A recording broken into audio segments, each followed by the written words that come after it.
이사야 선지자의 말씀은 현실을 정확히 인식하고 희망을 노래하는 말씀입니다. 현실을 정확히 인식한다고 하는 것은 문제투성이인 나라, 민족, 하나님의 백성들, 그들을 향하여 정확하게 나라와 민족, 백성들을 향하여 진단을 하고, 그리고 준엄한 심판의 메시지를 취하면서도 결국에는 회복과 부흥과 위로와 희망을 노래하는 말씀이 이사야서입니다. 여러분, 그 희망은 마침내 궁극적으로 구원으로 인도하는 길이지만 현실적으로는, 구체적으로는 기도가 회복되고 말씀이 회복되고 예배가 회복되고 삶이 회복되는 것으로 나타났습니다. 그래서 올 한 해 동안 우리 이사야서를 보면서 기도와 말씀과 그리고 예배가 회복되고 우리의 삶이 회복되기를 축원합니다. 하나님의 백성들에게 수많은 이상을 하나님께서 보여주었습니다. 이상을 보여주면서 때로는 그들을 신랄하게 비판하기도 했고, 신랄하게 꾸짖기도 하고, 신랄하게 엄격하게 다루기도 하고, 그러면서도 때로는 끼안으면서 위로해 주기도 하고, 감싸면서 다독여 주면서, 그래서 여호와 앞으로 찾아와라, 여호와 앞으로 나와라, 너희들의 살 길은 여호와 하나님께 다시 화목하는 것이다, 그러면서 우리를 끊임없이 회복의 일로, 화목의 일로 인도하시는 것이 우리 하나님의 아버지였고, 이것이 이사야서에 나타납니다. 사랑하는 성도 여러분, 희망을 찾기 위해서는 가장 먼저 무엇을 해야 하는가? 진단이 필요합니다. 어디서부터 우리의 문제가 있는지 정확한 진단이 필요하죠. 정확한 진단이 이루어지고 나서야 치료를 시작해야 합니다. 진단이 틀리는 것으로 아무리 좋은 약을 처방한다고 해도 나을 수 있겠습니까? 진단이 정확해야, 원인이 분명해야, 원인을 정확하게 알아야, 그리고 좋은 약을 처방할 때, 진단이 정확할 때 처방이 정확하게 나오겠죠. 여러분, 종합검진을 받을 때 병을 진단을 어떻게 시작합니까? 가장 먼저 확인하는 것이 외적인 것을 확인합니다. 몸무게가 몇 킬로 나가는지, 당뇨가 있는지, 그리고 혈압이 얼마인지를 재보는 거죠. 객관적으로 겉으로 드러나는 것을 재어봅니다. 그런 다음에 더 검사가 필요하다고 생각하면 어떻습니까? 그 사람이 입고 있는 옷을 벗깁니다. 그리고 환자복을 입혀서 피를 뽑고 소변을 검사합니다. 피 속에 뭐가 있는지, 뭐가 검출되는지, 소변 속에 어떤 바이러스가 검출되는지를 검사하는 거죠. 그리고 더 중요하고 더 깊숙이 살펴보기 위해서는 CT를 찍고 MRI를 찍어서 깊숙이 숨어 있는 곳을 관찰합니다. 여러분, 과학은 여기까지, 과학으로는 더 이상 깊이 들여다볼 수 없는 여기까지입니다. 올 1월 첫 주부터 어떤 말씀을 올 한 해 가운데 전할까? 또 특별 새벽 기도와 연결해서 우리 교회와 성도들에게 주시는 말씀을 하나님께서 어떻게 말씀하실까 기도하는 가운데 이사야서를 보게 되었습니다. 이사야 선지자가 바라본 민족, 이사야 선지자가 바라본 그들의 백성들, 공동체, 그들에 대해서 어떻게 진단을 하고 어떻게 처방을 하는지를 보면서 우리 교회에 어떻게 적용할지를 찾아보려고 합니다. 여러분, 이 이사야서는 영국의 에드워드 6세가 왕위로 등극했을 때 장로교의 창시자 켈빈이 이사야서의 주석을 쓰면서 가장 먼저 왕에게 헌정한 책이 이사야서입니다. 칼빈 선생은 격동하는 그 시대 가운데 세계 정세 속에서 젊은 사람이 에드워드 6세가 영국의 왕이 되었을 때 어떻게 통치해야 하는지 이사야서의 가르침을 가지고 교훈 삼아 가르칠 것을 권면하고 히스기야 왕처럼 통치하기를 바라는 마음으로 이사야서의 주석을 쓰면서 이 책을 헌사합니다라고 하면서 이사야서 주석을 왕에게 헌납했습니다. 그런데 이 에드워드 6세는 아까운 나이에 일찍 죽고야 말았습니다. 그 후에 엘리자베스 1세가 왕위에 오르게 됐죠.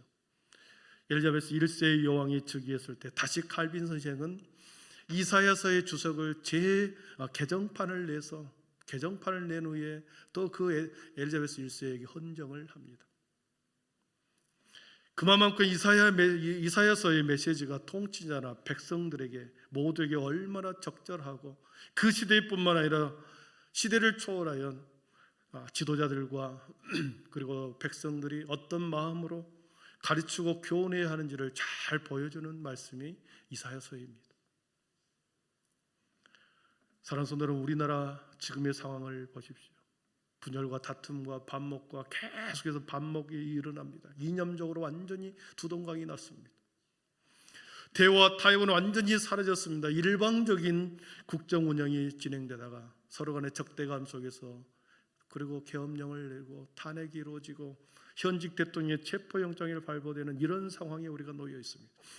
그로 인하여 정치, 경제, 외교, 국방, 의료, 교육 모든 면에서 만신창이가 되어버렸습니다. 어느 하나 성한 곳이 없습니다. 이러한 시대 가운데 이사야 선지자가 자기 백성들을 보면서 안타까운 마음으로 외쳤던 그 음성, 오늘날 우리 교회와 이 나라를 향하여 주시는 하나님의 말씀으로 받고 이사야서를 보면서 특별 새벽기도에 일주일 동안 하나님께서 위로하시고 다시 함께하시고 회복하면서 마침내 부흥의 길로 인도하시는 것을 우리가 함께 경험할 수 있기를 축원합니다. 하나님의 백성들은 어떤 사람들인가? 하나님의 백성들은 어떤 사람? 한마디로 정의하라 그러면 역사의 키를 쥐고 있는 사람이다. 이렇게 정의할 수 있겠습니다. 나라가 나라답게 나아갈 방향을 쥐고 있는 사람. 여러분, 단체나 공동체가 중요한 결정을 할 때 세상 사람들은 자신의 이익에 따라, 자신의 욕망에 따라, 이익에 따라 결정을 합니다. 나에게 이익이 되는가 안 되는가 판단해보고 여기에 붙고 저기에 붙고 그러잖아요. 그러나 믿음의 사람은 중요한 결정의 시기에 그것이 말씀으로 옳은 것인가, 이 시대의 하나님의 뜻인가, 하나님의 기준으로 결정한다는 거죠. 그러다 보니 역사의 키를 쥐고 있는 것은 정치가와 이정자들이 아니라 실은 하나님의 백성들이라는 것을 알 수 있습니다. 그러므로 하나님의 백성은 끊임없이 물길을 거슬러 가도록 방향을 잡아야 합니다. 물이 흘러가는 대로 내버려 두면 물은 위에서 아래로 흐르기 때문에 반드시 그 물은 낭떠러지로 떨어지게 되어 있습니다. 마찬가지입니다. 흘러가는 대로 공동체를 그대로 맡겨버리면, 흘러가는 대로 우리 교회 공동체를, 그리고 어떤 자기가 속해 있는 공동체를 그대로 맡겨버리면 표류하다가 그리고 결국 파산하고 자초되고야 맙니다. 여러분, 내 자신도 그렇습니다. 우리의 자신도 세상의 시류에, 세상의 가치관에, 세상이 좋아하는 것에 따라서 내 자신의 삶을 맡겨버리면 내 인생도 어느 순간에 세속의 사람으로 변질되어 버리고 자초해 버리는 것이죠. 영으로 시작했다가 육으로 끝나버리는 그런 사람이 된다는 거죠. 지금 우리는 어떤 시대의 소명과 역사의식을 갖고 있는가? 우리 교회가 지금 시대적 사명이 어떤 것인가? 지금 우리 교회가 처해 있는 상황이 어떤 상황인가를 정확하게 진단하고 거기에 우리가 반응해야 될 것입니다. 우리는 이 시대에는 폐쇄된 공간에 그 누구도 살지 않습니다. 모두가 열려진 공간에 살고 있고 모든 사람들이 어쩔 수 없이 시대가 던지는 수많은 도전과 문제 앞에 우리는 직면해 있습니다. 피할 수가 없습니다. 이런 상황에서 믿음의 성도들에게 매우 중요한 것은 내가 누구인가, 그리고 내가 속해 있는 공동체, 국가가 낭떠러지로 떨어지지 않기 위해서 어떤 결정을 해야 하는가, 역사의 키를 잡고 있다라고 하는 이 역사의식과 정체성을 우리가 가질 때 우리가 내가 속해 있는 곳, 나라, 그 어떤 곳에서 있든지 그 사명을 감당하게 될 줄 믿습니다. 오늘 말씀에 이사야 선지자가 서 있는 위치가 있습니다. 우리 1절을 한번 보겠습니다. 1절 한번 같이 읽어봅니다. 시작. 유다왕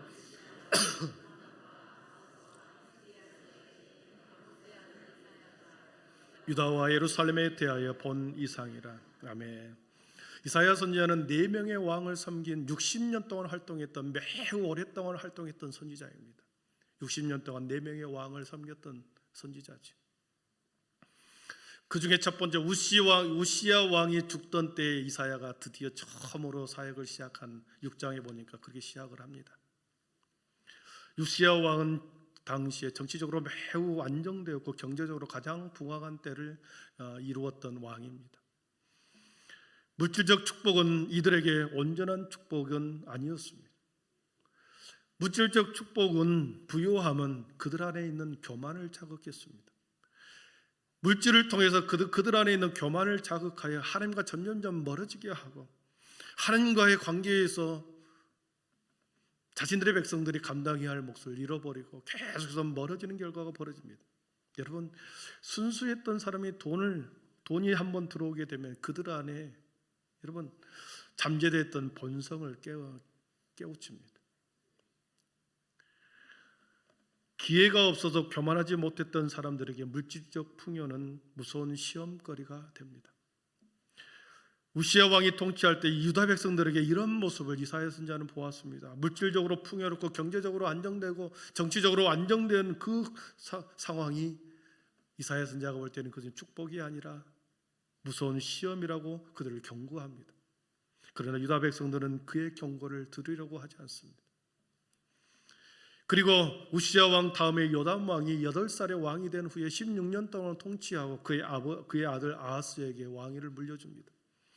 아하스 왕은 이스라엘 남유다 유다 왕 중에 가장 악한 왕입니다.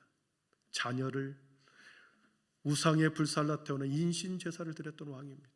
그리고 성전의 문을 폐쇄하고 성전 기구를 완전히 파괴하고 성전 제단을 없애고 그곳에 우상의 제단을 쌓기까지 한 유다 왕 중에 가장 악한 왕이 아하스 왕입니다.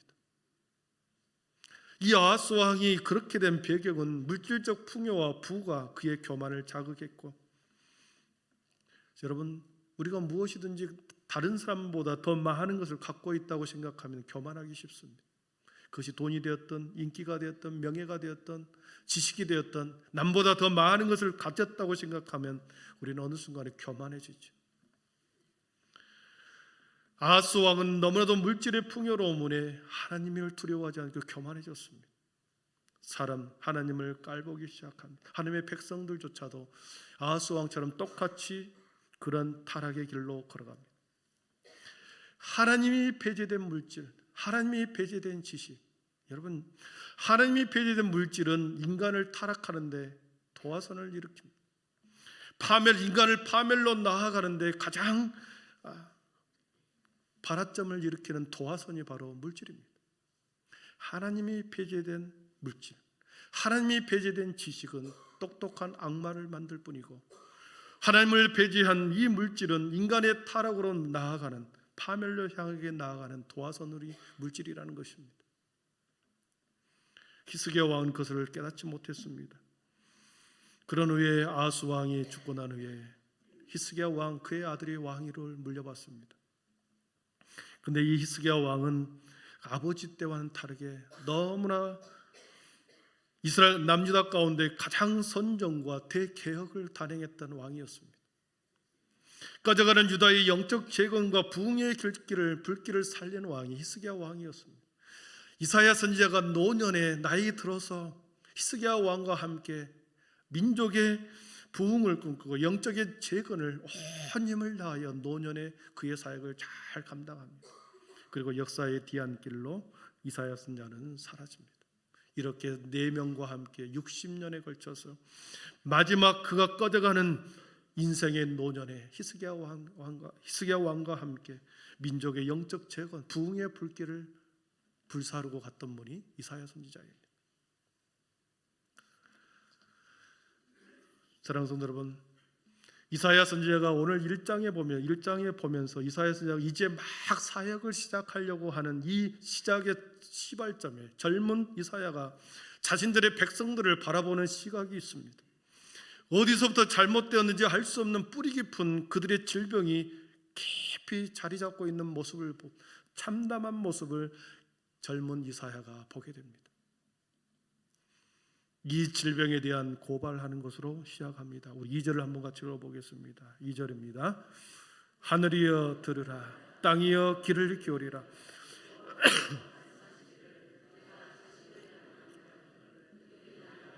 그의 카드다 하며, 하늘이여 들으라, 땅이여 귀를 기울이라. 하늘과 땅의 사람들에게 귀를 기울이라고 말합니다. 남유다 모든 백성들을 향하여 외치는 소리이지요. 하늘이여 땅이여 모든 사람들을 들으라, 귀를 기울이라. 여호와께서 말씀하시기를 내가 자식을 양육하였거늘 그들이 나를 거역하였도다.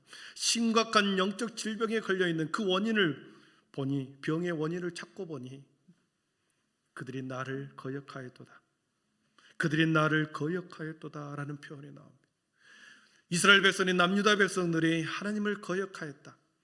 거역이라고 하는 말이 윗사람의 말을 거스르고 따르지 않는 것을 거역한다는 거죠. 하나님의 말씀을, 하나님의 은총을, 하나님의 은혜를 따르지 않고 계속해서 거스리는 것, 거역하는 것, 배신하고 배반하는 것, 남유다 백성들의 모습이었습니다. 그러면서 이사야 선지자는 부모가 자식을 양육하는 것에 비유합니다. 여러분, 부모가 자식을 양육할 때 어떻게 합니까? 키울 때 잘 되라고, 크게 되라고 키우는 것이 부모의 마음이 아니겠습니까? 어떤 부모가 잘못된 길로 걸어갈 것을 알면서 양육하는 부모가 어디 있겠습니까? 자녀로 하여금 잘 자라도록, 잘 크게 자라도록 양육하는 게 부모지요. 그런데 자식이 그러한 부모의 마음을 알지 못하고 거역하였다. 부모의 기대를 완전히 무너뜨렸다. 오히려 부모의 수고와 노고를 잊고 부모를 배신했다. 여러분, 어떻게 되겠습니까? 이런 사람을 오늘 3절에 보니까 짐승에 비유합니다. 우리 3절을 같이 읽어봅니다. 3절입니다.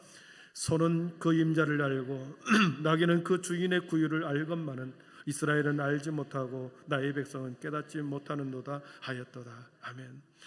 배역한 자식, 배은망덕한 자식을 짐승에 비유하고 있습니다. 사나운 동물도 먹이를 준 사람은 물지를 않습니다. 다른 때는 몰라도 먹이를 주는 시간에는 결코 시키는 대로 다 하는 것이 동물입니다. 소도 임자를 알고 나귀도 주인을 아는데 하나님의 백성, 유다 백성들에게 하나님께서 물질의 축복과 경제적인 안정과 풍요를 주었는데 그들이 그 축복을 주는데도 그 누가 주었는지를 깨닫지 못하고 오히려 우상 숭배를 하면서 성전을 허물고 거기에 우상의 제단을 세우는 그들의 모습을 본 것입니다. 그래서 그들을 소만도 못하고 나기만도 못한다. 이사야 선지자는 그렇게, 젊은 이사야 선지자는 그들을 과감히 외칩니다. 사랑하는 여러분, 유다 백성들은 어떤 사람들인지 아십니까? 구약시대 때 유다의 백성들은 하나님의 아들들이었습니다. 구약 성경에서 하나님의 아들을 천사로 표현했습니다. 그러니까 구약시대 때 모든 하나님의 백성들은 걸어다니는 천사였습니다. 그렇게 취급을 해주었는데 그들이 하나님을 거역했다. 나를 거역했다. 하나님과의 관계를 끊고 오히려 반대로 행한 그들의 모습을 보면서 짐승처럼 대우해버립니다. 그리고 그들의 모습에 대해서 하나님을 거역한 그들의 총체적인 만신창이가 된 그들의 모습을 한마디로 4절에서는 이렇게 총집합하여 말씀합니다. 우리 4절을 같이 읽어봅니다. 슬프다 범죄한 나라요, 허물진 백성이요, 행악의 종자요, 행위가 부패한 자식이로다. 그들이 여호와를 버리며 이스라엘의 거룩하신 일을 만홀히 여겨 멀리하고 물러갔도다. 아멘. 하나님이 유다 백성들의 요구하는 것은 거룩한 백성이 되는 것이고 선민이 되는 것이었습니다. 흠이 없는 거룩한 백성, 거룩한 나라가 되는 것이 하나님의 뜻이었습니다. 그러나 그들이 보여준 행태는 허물진 백성, 행악의 종자, 행위가 부패한 자식, 여호와를 버리고 만홀히 여겨 멀리 도망가 버렸습니다. 그들이 보여준 손쓸 수 없는 상황, 남유다의 이사야 선지자가 바라본 그들의 민족은 이렇게 만신창이가 되어 있었습니다. 영적으로 완전히 패이고 상하고 그런 악의 모습을 보인 거죠. 여러분, 하나님의 백성은 출생으로 나지 않는 거 아십니까? 하나님의 백성은 출생으로 되지 않습니다.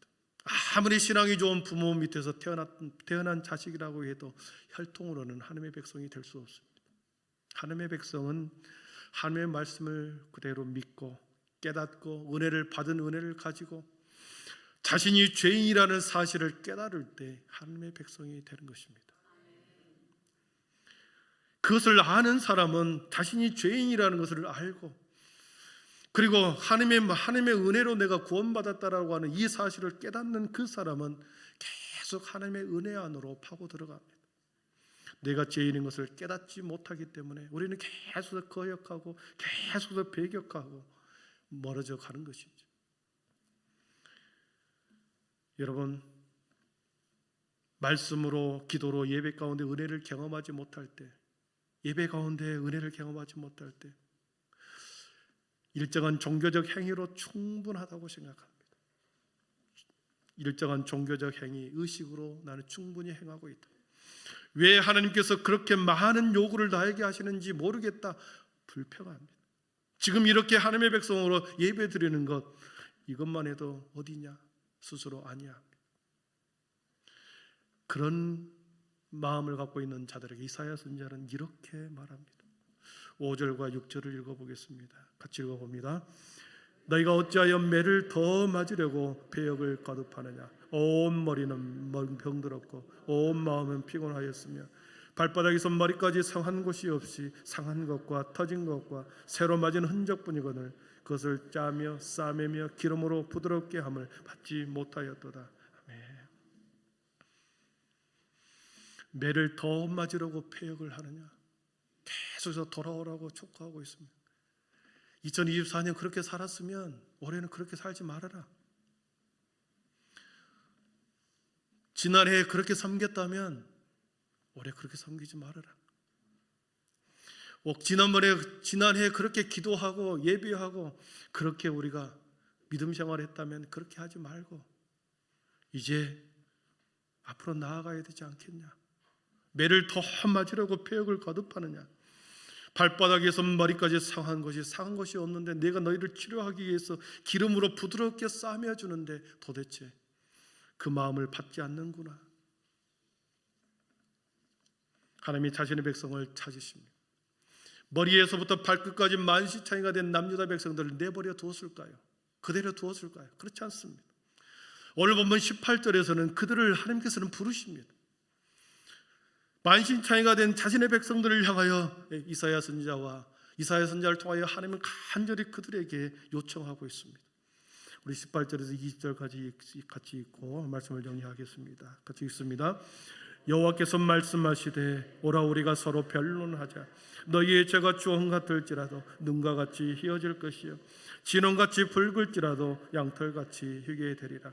너희가 즐겨 순종하면 땅의 아름다운 소산을 먹을 것이요 너희가 거절하여 배반하면 칼에 삼켜지리라. 여호와의 입의 말씀이시라. 아멘. 오라. 하나님 앞으로 다시 오라고 말합니다. 물질, 건강 하나님이 불어버리면 너희들이 쌓고 있던 모든 것들이 하나의 채처럼 먼지처럼 날아가는 것이다. 오라, 우리가 서로 변론하자. 변론하자란 말은 속에 있는 것을 다 드러내어 실컷 이야기해 보아라. 하나님 앞에 나와서 우리를 내치지 않고 우리를 거절하지 않고 우리 버리지 않고 다시 회복하게 하여 다시 우리를 부르십니다. 하나님의 백성으로 살고 싶으십니까? 하나님의 백성으로서 순종하면 땅의 아름다운 소산을 먹을 것을 기대하십니까? 그렇다면 순종하시기를 축복합니다. 거절하고 배반하면 칼에 삼켜지리라. 이사야 선지자는 여호와의 말씀을 가지고 우리에게 말씀하십니다. 이사야 선지자가 1장에서 자신들의 백성을 진단하면서 그들의 몸과 마음과 영혼을 완전히 벌거벗겼습니다. 벌거벗겨 보니 그들에게 너무나도 악한 모습, 너무나도 냄새난 부분, 질병의 근원이 드러나기 시작했습니다. 그들의 근원은 하나님을 거역하는 것에서부터 시작이 되었습니다. 배역한 모습은 짐승만도 못한 처지로 그들을 전락되고야 말았습니다. 나라 전체가 범죄한 나라가 되어버렸고 허물진 백성이 되어버렸고 행악의 종자가 되었고 행위가 부패한 자식으로 그들의 질병이 드러났습니다. 한마디로 온 몸과 마음과 영혼이 어느 것 하나 상한 것이 없어 만신창이가 되었습니다. 모든 인간들이 지을 수 있는 모든 죄를 다 저질렀던 백성들이 그들이었고 시대마다 하나님을 거역한 백성들이 지은 죄가 그렇습니다. 오늘날도 마찬가지입니다. 오늘날 우리들이 살아가는 모든 시간 속에서 하나님을 거역하는 백성들이 지을 수 있는 모든 범죄가 오늘 여기에 나와 있는 하나님을 거역한 자들의 모습과 똑같은 모습입니다. 여러분, 사랑하는 성도 여러분, 오늘 이사야 선지자가 외치는 대상이 누군지 아십니까? 오늘 이사야 선지자가 이 말씀을 한 대상, 말씀을 외치는 대상이 누구입니까? 하늘이여 들으라, 땅이여 귀를 기울이라 그러면서 외치는 사람 누구입니까? 이방 사람들이 아닙니다. 세상 사람들이 아닙니다. 남유다 백성들입니다. 하나님의 백성들을, 자칭 하나님의 백성들을 향하여 이사야 선지자는 외치고 있습니다. 이 말씀은 오늘을 살아가는 우리 교회의 공동체에 주시는 똑같은 말씀입니다. 이 말씀은, 이사야 선지자의 말씀은 세상 사람들이 듣겠습니까? 이 이사야 말씀은 세상 밖에 있는 어떤 사람들에게 주어지지 않았습니다. 오늘 여기에 공동체 안에 함께 모여 있는 우리들에게 주신 하나님의 말씀인 것이죠. 여기에 앉아 있으나 여전히 거역합니다. 나는 이 정도만 하겠다, 이 정도만 하겠다가 아닙니다. 나는 이렇게만 하겠다, 이렇게 살겠다가 아닙니다. 계속해서 하나님은 우리에게 너의 전부를 달라고 하십니다.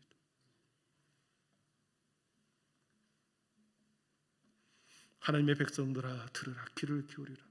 하나님은 온전한 회복을 원하지 반쯤 회복되는 걸 원하지 않습니다. 말씀으로 양육시키실 때 더 크게, 더 잘되라고, 더 번성하라고 주일마다, 새벽마다 함께 예배하면서 말씀을 가르치고 나눕니다. 그러나 이 말씀을 듣고 잘 양육받고 성장하고 자라고 더 크게 되어 하나님께 영광을 돌리는 사람이 있는가 하면 여전히 작년과 똑같이, 오늘과 똑같이 그렇게 우리의 인생을 그렇게 살아가려고 합니다. 여러분, 벗어나시기를 바랍니다. 이번 주 하나님과 변론하십시오. 여러분의 삶의 순간에, 혼자만 있는 그 순간에 도대체 내가 어떤 사람인가? 내가 신앙인이 맞는가? 내가 그리스도인은 맞는가? 내가 믿는 하나님은 무엇인가? 무엇 때문에 여기 앉아있고 무엇 때문에 이렇게 내가 시간을 허비하고 있는가? 허비한다고 생각할지는 모르겠습니다. 여러분, 왜 여기 앉아있습니까? 한번 일주일간 새벽 기도에 나와서 변론하시기를 축복합니다. 심중의 깊은 곳까지 내려가서 여러분의 심중에 있는 것을 꺼내서 하나님과 변론하고 회포를 풀어보는 그렇게 한 주간의 특별 새벽 기도회가 되기를 축원합니다. 우리의 삶의 내용은 현재 보이는 이곳에 있지 않습니다. 자식이 잘 되는 것, 우리의 삶이 풍요로운 것, 여러분, 이것은 우리가 살아있는 동안에만 필요한, 우리가 궁극적으로 가야 할 본향이 따로 있습니다. 우리들이 궁극적으로 들어가야 할 본향, 그 본향을 위해서는 우리의 영혼이 회복되어야 하고, 하나님과 함께 걸어가기 위해서는 우리의 영혼이 하나님과 회복되고 함께 관계를 새롭게 형성할 때 우리는 계속 그 본향을 향하여 지향하여 나갈 것입니다. 순종하여 나오라고 말씀하십니다. 순종하십시오. 영적으로 깨어나기를 축원합니다. 기도하겠습니다.